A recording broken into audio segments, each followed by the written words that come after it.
गणनायकाय गणदैवताय गणाध्यक्षाय धीमहि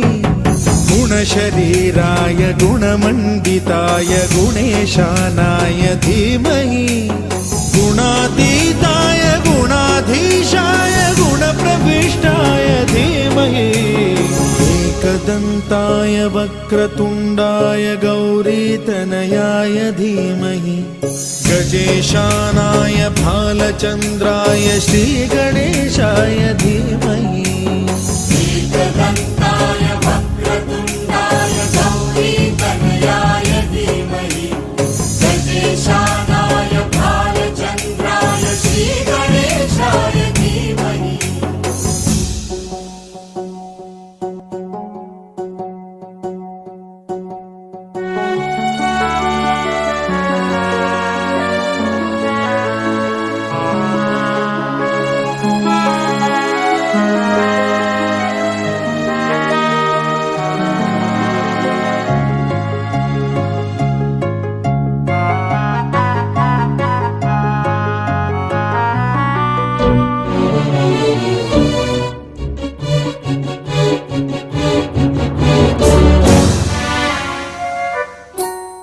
गानचतुराय गानप्राणाय गानान्तरात्मने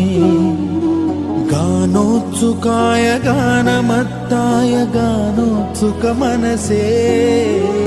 गुरुपूजिताय गुरुदैवताय गुरुकुलस्थायिने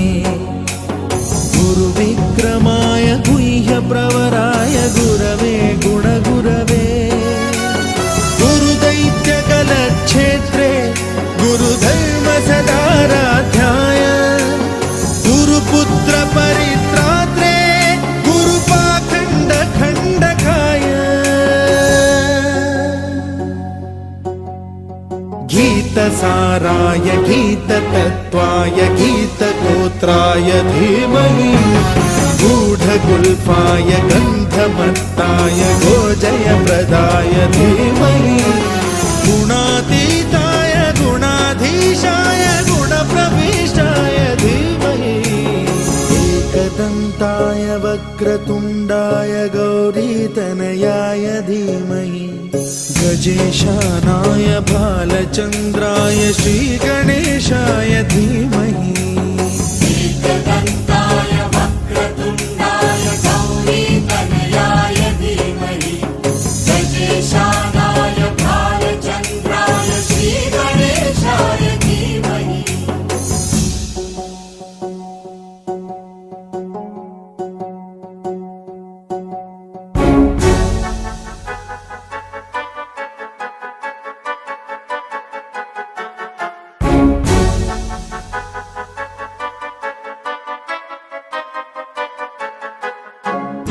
सर्वराजाय गन्धाय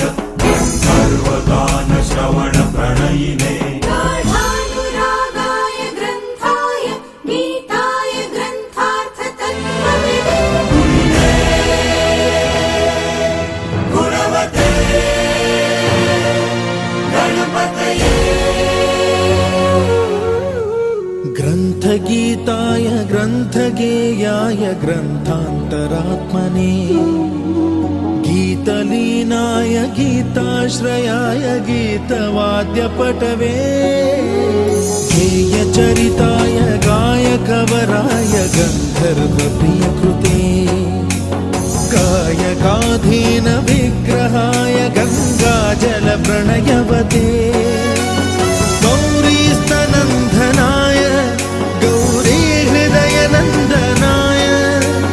गौरभानुसुताय गौरीगणेश्वराय गौरीप्रणयाय गौरीप्रवणाय गौरभावाय धीमहि सहस्राय गोवर्धनाय गोपगोपाय धीमहि गुणातीताय गुणाधीशाय गुणप्रविष्टाय धीमहि एकदन्ताय वक्रतुण्डाय गौरीतनयाय धीमहि गजेशानाय भालचन्द्राय श्रीगणेशाय धीमहि एकदन्ताय वक्रतुण्डाय गौरीतनयाय धीमहि।